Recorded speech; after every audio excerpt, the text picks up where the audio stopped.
fat, and stupid are some of the milder things on the spectrum. Go kill yourself, the world is a better place without you, and you're a waste of air are some of the worst and other phrases that bullies use on the other side. We think that bullying will end after our K through 12 years, or that it's only for immature kids, but what's not addressed is the fact that it still happens even after our formative years.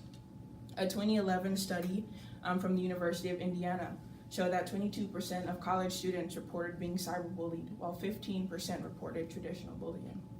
The same study showed 42% of students reported seeing someone bullied by another student, and 8% reported being a bully in a situation. In addition, almost 15% reported seeing professors bully a student, and 4% reported that a professor had bullied them, and that was taken from college.usatoday.com.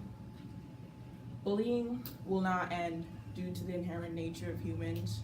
Because we have the freedom of speech and we can say whatever we want, our words will be harmful, especially if we use them in a negative way. For me, I was bullied after I moved to Minnesota in my elementary days up until I moved away from high school. And even during that time, something that I'm not proud of is that I became a bully as well. And bullying is not going to change just because we wanted to. As long as we do have the ability to say what we want, we still then have that ability to cause harm. Verbal bullying is usually the type of bullying that's usually addressed, but we don't think about the technology and that we have it at our fingertips at all times. And the fact that we can be anonymous online as well and post harmful things is something that is becoming detrimental for our youth. One site, Yik Yak in particular, was banned from high schools across the nation, as well as even here, St. Thomas had to warn students about what they post online because of what students were posting.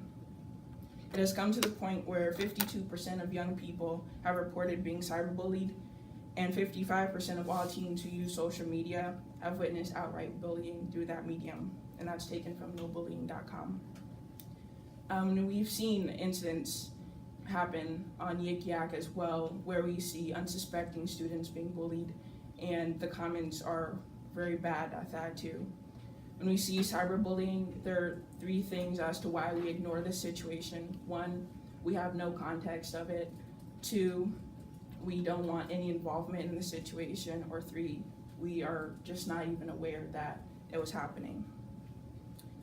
And beyond that, college and workplace bullies are something that we need to be worried about as well, because you can go your whole childhood unscathed, but when you enter the workforce or in college, then you can be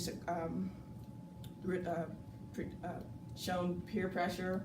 And in college, peer pressure stats focus more on drinking and feeling pressure to do so, with info showing 60% of college students drank alcohol in the month prior to the survey that was done, compared to 51.9% of the same age peers that were in college.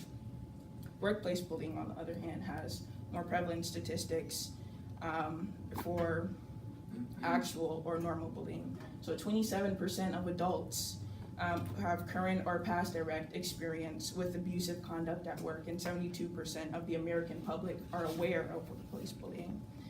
And in college, many of the students are away from their families for the first time, so they are more trying to fit in better, and that's something to do with like a social identity theory. And even we face peer pressure with our majors from adults. You know, Thanksgiving, when they'll ask you, what are you majoring in? And they'll tell you their opinion. You can leave that conversation feeling bullied.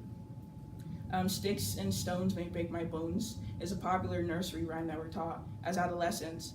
But many times we don't realize that those words can drive people to suicide, and those psychological effects can last for years and take the toll in depression, anxiety, and even people committing suicide or having thoughts to ending their lives. There was a story in 2012 about a homosexual college student at Rutgers who committed suicide because his roommate posted a video of him and his boyfriend online, and the roommate didn't think his behavior was harmful. And that kind of bullying proves that bullying won't end, because if they don't think they're being harmful, then how will they know when to stop their behavior? Sadly, deaths from bullying are not that uncommon. Suicide is the third leading cause of death among young people, resulting in about 4,400 deaths per year. And for every one of those deaths, there are at least 100 attempts. We believe we can get past hurtful words and actions, but honestly, you don't have an idea of what your words can do to the intended recipient. The comedian Louis C.K. once said, "When a person tells you that you hurt them, you don't get to decide that you didn't. Hurtful words change a person, and no one can change that." In conclusion, bullying will not end due to the nature of humans, because you can never be too old to not be a bully or to become one.